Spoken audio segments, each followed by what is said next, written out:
second common pitfall is confusing between punitive and non-punitive responses after an incident.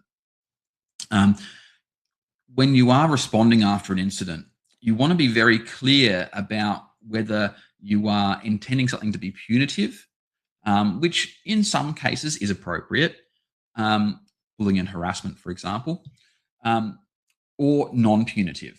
So a really good example of that is suspension. If you're suspending someone, let's say if you were to suspend someone for 6 months, that is very clearly a punishment. It's a time base. It's a bit like sort of serving a prison sentence. Um, and so on the other, and so that's a sort of punishment kind of suspension. Then you have suspension, for example, suspension pending further training and to make sure that the person is able to operate at the required standard.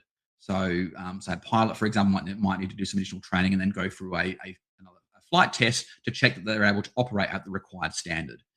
Now, that is not intended or designed to be punitive.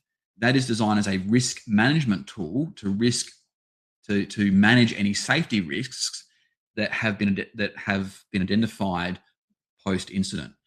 And it's really important to be clear about what you're doing and why, and having really good communication with staff on that.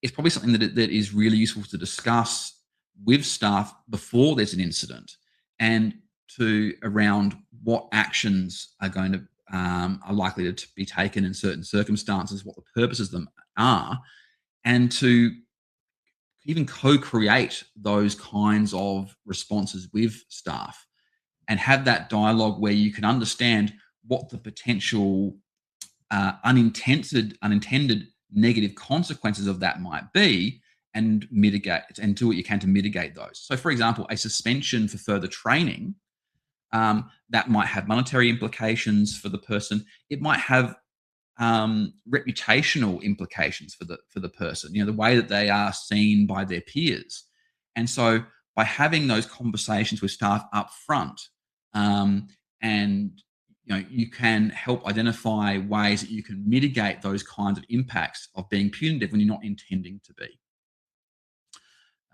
So really important to not confuse punitive and non-punitive responses and have good communications around that.